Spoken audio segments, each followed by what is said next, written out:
Hello दोस्तों, welcome back सूरज sir academy. आज हम लोग पढ़ने वाले हैं वाष्पीकरण। इसके पहले वीडियोज़ में हम लोग समझ चुके हैं द्रव्य के बारे में, द्रव्य की अवस्थाओं के बारे में, द्रव्य के अवस्था परिवर्तन के बारे में। ठीक, आज हम लोग बात करेंगे वाष्पीकरण के बारे में। यदि आप इसके पहले के पार्ट्स नहीं देखे हैं उन्हें देख लीजिए ताकि ये टॉपिक आपको आसानी से समझ में आ सके। तो चलते हैं, देखते हैं आज हमको पढ़ना क्या है। चलते हैं बोर्ड पे और देखते हैं हमें क्या पढ़ना है। बोर्ड पे क्या लिखा हुआ है? वाष्पीकरण। आज हम लोगों को क्या डिस्कस करना है? वाष्पीकरण के बारे में। वाष्पीकरण क्या होता है पहले इसको समझ लेते हैं। इसके पहले आपने पढ़ा होगा क्वथनांक ना, क्वथन। तो जो क्वथन होता है, जो प्रोसेस क्वथन में होता है, सेम वही प्रोसेस इसमें भी होता है। क्या प्रोसेस होता है?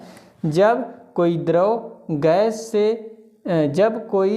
द्रव गैस में परिवर्तित हो जाता है तो उसे हम क्या बोलते हैं? वाष्पीकरण। या फिर जो द्रव से गैस में परिवर्तित हो जाते हैं उसको हम क्या बोलते हैं? क्वथन बोलते हैं। क्वथन ना, जैसा आपने पिछले क्लासेस में पढ़ा है, ठीक ना। क्वथन किसे कहते हैं? तो द्रव से गैस में परिवर्तित होना क्या होता है? क्वथन होता है, ठीक ना। अब वाष्पीकरण की भी परिभाषा यही होती है, द्रव से गैस में परिवर्तित होना ही क्या है? वाष्पीकरण है। ठीक, चलिए अब देखते हैं, इसमें पहला एग्जाम्पल लेते हैं, वाष्पीकरण क्या है, ठीक ना। सिंपल लैंग्वेज में अगर बोला जाए, द्रव की डिफिनीशन जो होती है आपको समझ में आई होगी। क्या द्रव कोई है, यदि वो गैस में परिवर्तित हो रहा है तो उसको हम क्या बोलेंगे? वो क्या है? वाष्पीकरण हो रहा है। वाष्पीकरण क्या हो रहा है? जैसे मिट्टी के घड़ों में पानी का ठंडा होना। मिट्टी का घड़ा आपने देखा होगा, घर पे होगा ना। जनरली पहले लोग यूज करते थे बहुत ज़्यादा मिट्टी का घड़ा घरों में, अब तो कम हो गया है ना। मान लेते हैं कि ये आपका क्या है? मिट्टी का घड़ा है। अब देखते हैं इसमें मिट्टी पानी भर देते हैं ना, पानी भर देते हैं और 7 डेज के बाद ना, इसमें आपने क्या भरा है? पानी भर दिया। और 7 डेज बाद अगर आप देखोगे तो इसमें से पानी क्या हो जाएगा? कम हो जाएगा। यदि आप पूरा भर के रखते हो इसमें पानी को तो क्या होगा? ये क्या है? मिट्टी का घड़ा है ना। तो ये क्या, पानी पूरा भर के रखते हो तो 7 डेज या 2 दिन बाद, 4 दिन बाद अगर देखते हैं तो पानी की कमी आ जाती है। इसी चीज़ को क्या बोला जाता है? वाष्पीकरण। ये ऐसा क्यों होता है? ये एक चीज़ आपको बता दें, वाष्पीकरण होने के लिए सबसे इम्पोर्टेंट थिंग्स जो होती है, उष्मा होना बहुत ज़रूरी है।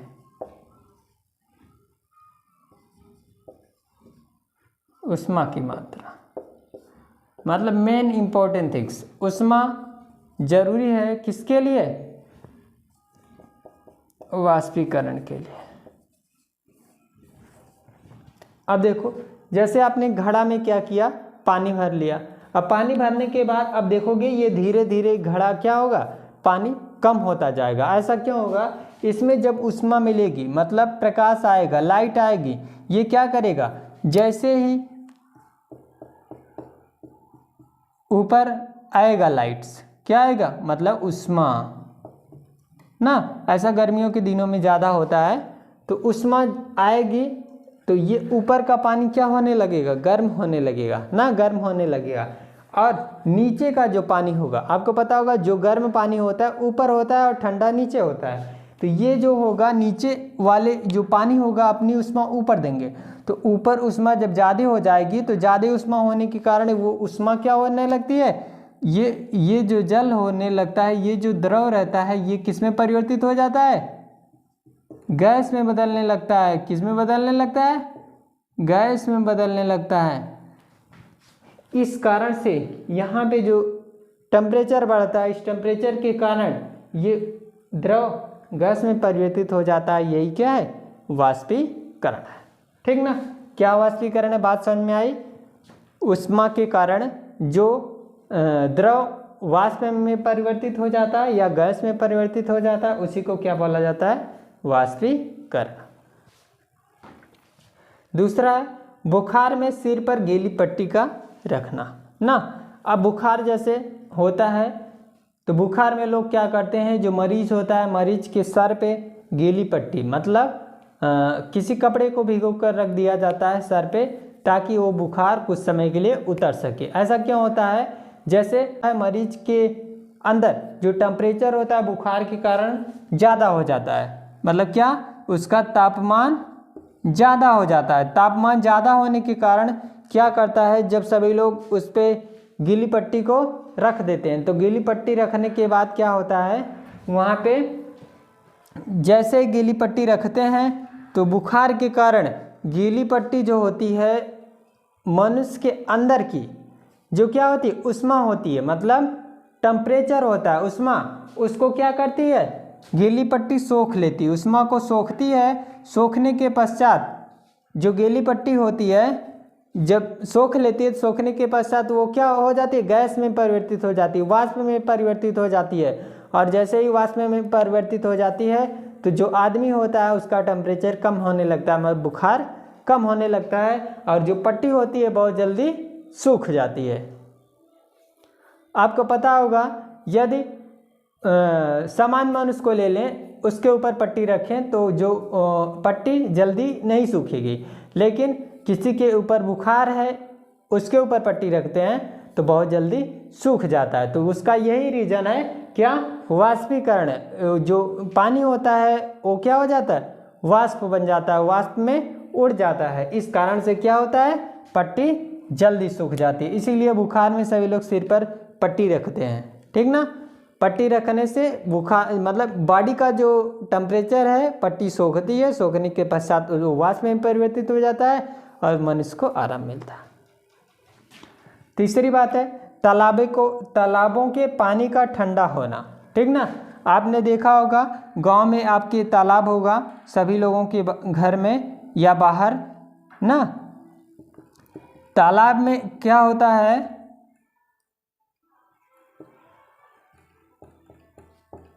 मान लेते हैं ये आपका तालाब है, ठीक, इसमें क्या है, पानी खूब भरा हुआ है ना। तालाबों में क्या होता है, जैसे ही हम अंदर जाते हैं ऊपर का पानी तो गर्म रहता है ना, और लेकिन जैसे ही नीचे जाते हैं, नीचे हाथ डालते हैं या फिर पैर डालते हैं तो क्या होता है, उसमें पानी ठंडा होता है। क्यों ठंडा होता है, अब इसको समझ लेते हैं। या फिर आप देखते हो वहाँ पे हम क्या जाते हैं, जब नहाने जाते हैं तो पानी ठंडा रहता है। क्यों, वहाँ पे कोई बर्फ़ लगाया जाता है या फिर वहाँ पे कोई फ्रिज रखी जाती है, क्या, ठंडा करने के लिए। ऐसी कोई बात तो है नहीं। वहाँ पे उसको ठंडा करने के लिए क्या किया जाता है, क्या होता है, जब ताप आता है ना, जब ऊष्मा आती है ऊपर, तो ऊष्मा आने के कारण जल के जो अंदर की ऊष्मा होती है वह ऊपर ऊष्मा दे देती है, मतलब नीचे का पार्ट्स जो नीचे की ऊष्मा होती है वो ऊपर वाले भाग को दे देगी, ऊपरी सतह पे ऊष्मा को दे देगी ना। और ऊपरी सतह का जो द्रव रहेगा, ऊपरी सतह वाला जो द्रव होगा वो कन्वर्ट हो जाएगा किस में, गैस में या फिर ऊष्मा में। तो ये कन्वर्ट हो जाएगा गैस में या फिर ऊष्मा में। तो यही रीज़न होता है कि जो गर्मियों में तालाब बहुत तेज़ी के साथ सूखते हैं, क्योंकि वाष्पीकरण ज़्यादा होता है। और तालाब के नीचे का जो सतह का पानी होता है वो क्या होता है, ठंडा होता है। क्यों ठंडा होता है, क्योंकि ऊपर के पानी का वाष्पीकरण होता रहता है और नीचे का जो पानी का टेम्परेचर होता है या फिर ऊष्मा होती है ऊपर वाला पानी ले लेता है, जिसका वाष्पीकरण हो जाता है। तीसरा है फ्रिज में तांबे का फ्रेयान द्रव का होना ना। फ्रिज में एक तांबा आता है जिसका उपयोग किया जाता है ताकि क्या किया जा सके, पानी को ठंडा रखा जा सके। अगला पॉइंट है कूलर में पानी का वाष्पीकरण होना, ठीक ना। जैसे आपको पता होगा आजकल जनरली सभी लोग यूज करते हैं कूलर का, तो कूलर में पानी का वाष्पीकरण होना। जैसे ही हम कूलर का उपयोग करते हैं घरों में तो देखते होंगे हमें ठंडा पानी उपयोग में मिलता है। कहने का मतलब जैसे यहाँ पे मान लेते हैं एक कूलर लगा दिया जाए, ठीक ना, यहाँ पे क्या होती है, एक टाटी होती है, टाटी नुमा होती है ना, जो अगर आप देखेंगे तो एक क्या भरा जाता है, कुछ रहता है, जाली की तरह रहता है, टाटी की तरह रहता है, यहाँ पे जो होता है मनुष्य बैठा रहता है, ठीक ना। यहाँ बैठ के मनुष्य क्या करेगा, हवा लेगा, और यहाँ से उसे क्या ऊष्मा मिलेगी, मतलब यहाँ से ये क्या करेगा, जो आपकी क्या है कूलर है, आपका जो कूलर है वो कैसी हवा लेता है, गर्म हवा अंदर लेता है, क्या, गर्म हवा। इसमें कैसी हवा जाती है, गर्म हवाएं जाती हैं, लेकिन ये हमको कैसी हवा देती है, ठंड हवा देता है। क्यों ठंड हवा देते हैं, अब ये देख लो, ये जो टाटी लगी होती है ना ये जैसे ही गर्म हवा अंदर जाती है तो पानी के अंदर जो गर्मी होती है, पानी के अंदर जो उष्मा होती है, वह उष्मा इस पानी में, पानी से आने वाली उष्मा को सोख लेता है ना, सोख लेता है, मतलब उष्मा को सोख लेता है, जल को सोख लेता है।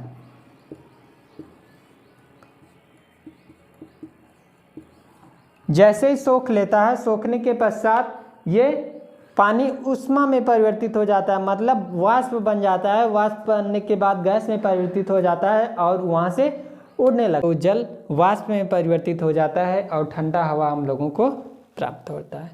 इसलिए हम कहेंगे कि कूलर में पानी का वाष्पीकरण होता है, ठीक ना। तो ये हुआ आपका वाष्पीकरण। चलते हैं अगली टॉपिक पर। तो अब देखेंगे हम लोग वाष्पीकरण निर्भरता।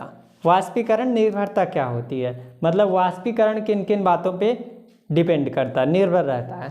पहला कंडीशन है वाष्पीकरण खुली सतह के क्षेत्रफल के समानुपाती होता है। वाष्पीकरण किसके समानुपाती होता है, खुली सतह के क्षेत्रफल के। यदि सतह ज़्यादा है, खुला सतह ज़्यादा है, तो वाष्पीकरण भी क्या होगा, ज़्यादा होगा। जितना सतह मतलब खुला सतह जितना ज़्यादा, क्षेत्रफल ज़्यादा है, तो वाष्पीकरण भी ज़्यादा होगा। पहली कंडीशन ये है। दूसरी कंडीशन क्या है, वाष्पीकरण प्रोपोर्शनल होता है 1/, क्वथनांक के। क्वथनांक यदि किसी चीज़ का बढ़ेगा तो वाष्पीकरण क्या होगा, घटेगा, और क्वथनांक जब घटेगा तो वाष्पीकरण बढ़ेगा। अगला पॉइंट है, तीसरा पॉइंट है, वाष्पीकरण प्रोपोर्शनल होता है 1/, वायु दाब के। वायु दाब में भी यही होता है, यदि वायु दाब बढ़ेगा, वायु दाब प्रेशर बढ़ेगा तो वाष्पीकरण क्या होगा, घटेगा, ठीक ना। और जैसे ही वायु दाब घटने लगेगा वाष्पीकरण बढ़ने लगेगा। अगला पॉइंट है नंबर 4। अब यहाँ पे देखते हैं वाष्पीकरण गर्म वायु के। गर्म वायु के वाष्पीकरण क्या होता है, गर्म वायु के वाष्पीकरण समानुपाती होता है। समानुपाती क्या होता है, समानुपाती मतलब यदि गर्म वायु ज़्यादा है, गर्म वायु मतलब गर्मियों के समय में जो वायु होती है वो गर्म वायु होती है, यदि वह क्या होती है, बह रही है, तो वाष्पीकरण क्या होगा, ज़्यादा होगा। यदि ये वायु कम है तो वाष्पीकरण कम होगा। ये क्या है, नंबर 5वां पॉइंट है, आखिरी पॉइंट हम लिखते हैं, वाष्पीकरण क्या होगा, व्युत्क्रमानुपाती होता है 1/, आर्द्रता के। आर्द्रता क्या होता है, बोलो, आर्द्रता मतलब नमी। जहाँ पे नमी ज़्यादा होगी वाष्पीकरण कम होगा, और जैसे ही नमी कम हो जाएगी वाष्पीकरण अधिक होने लगेगा। तो ये जो नमी होती है वाष्पीकरण पर इफेक्ट पड़ता है इसका। यदि हम देखेंगे नमी ज़्यादा है तो जो पसीना होता है बहुत धीरे धीरे सूखेगा, यदि नमी कम है, गर्म वायु है, तो पसीना जल्दी सूख जाता है, ठीक ना। तो चलते हैं, देखते हैं ये तो ये एक्सरसाइज समाप्त हुई। चलते हैं, देखते हैं अगली टॉपिक। अगली टॉपिक है हमारी वाष्पीकरण और क्वथन में अंतर। क्या है, वाष्पीकरण व क्वथन में अंतर। पहले हम लोगों ने क्वथन और वाष्पीकरण पढ़ लिया है, अब क्वथन और वाष्पीकरण में अंतर समझेंगे, इन दोनों में अंतर क्या होता है। पहला अंतर होता है क्वथन में लिया गया है निश्चित ताप पर। जो क्वथन होता है निश्चित ताप पर होता है। कहने का मतलब क्वथन की क्रिया होने के लिए कोई भी एक निश्चित ताप होनी आवश्यक है। जैसे क्वथन मतलब जैसे आपको जल को क्या करना है, उबालना है, तो जल कितने डिग्री सेल्सियस पे उबलता है, 100 पे, यही ना, 100 पे उबलता है। तो ये क्या होता है, ये क्वथनांक हो गया या फिर क्वथन हो गया। उसके बाद क्वथनांक से प्रत्येक ताप पर। और जो ये क्या होता है, वाष्पीकरण। वाष्पीकरण हर एक ताप पे होता है, मतलब हर एक टेम्परेचर पे होता है। जैसे ये 70 डिग्री है, 80 डिग्री है, 90 डिग्री है, 45 डिग्री है। हर एक टेम्परेचर पर क्वथनांक से प्रत्येक ताप पर, मतलब हर एक ताप पर होता रहता है। नंबर 2 में क्वथन क्या होता है। प्रक्रिया से पूरा द्रव काम में आता है। इस प्रक्रिया में पूरा द्रव काम में आता है, मतलब जब हम हीट करते हैं, उष्मा देते हैं क्वथन के लिए ना, मतलब उबलने के लिए, तो पूरा द्रव एक साथ हीट होता है ना। ये नहीं कि आधा हीट होता है आधा कम। लेकिन इसमें पूरा द्रव हो गया। अब इसमें खुली सतह काम में आती है, मतलब जो खुला सतह रहता है। जैसे नदी ले लेते हैं ना, अगर कोई नदी है बड़ी सी, तो इसके ऊपर का जो पार्ट है ना, ये लगभग ये जो खुली सतह है, यहीं से वाष्पीकरण होता है। नीचे का द्रव का नहीं होता है, ऊपर का द्रव ही क्या होता है, हीट हो जाती है और इसी का वाष्पीकरण हो जाता है। वाष्पीकरण हो जाता है, नीचे का वैसे ही बना रहता है, जिस कारण से नीचे का जल कैसा रहता है, ठंडा रहता है। ठीक। तीसरा पॉइंट है गर्म करने का एहसास ना, गर्म का एहसास। इसमें क्या होता है, क्वथन में हम जैसे ही क्वथन की क्रिया होती है तो हमें क्या होता है, गर्म का एहसास होता है। मतलब जो जल अगर हीट कर रहे हैं हम लोग, तो ये क्या होने लगता है, जल हीट होने लगता है, मतलब गर्म होने लगता है, उसमें गर्मी आने लगती है। और इसमें क्या होता है, वाष्पीकरण में ठंडक का एहसास होता है। मतलब जब वाष्पीकरण हो जाता है, वाष्पीकरण के कारण ये नीचे का जो पार्ट्स है ये कैसा होता है, ठंडक होता है। या फिर वाष्पीकरण होते होते ठंडक हो जाता है। या फिर आप कूलर का उपयोग करते हो, उस वहाँ पे जो वाष्पीकरण होता है उसके द्वारा हमें जो हवा मिलती है वो क्या होती है, वाष्पीकरण होती है।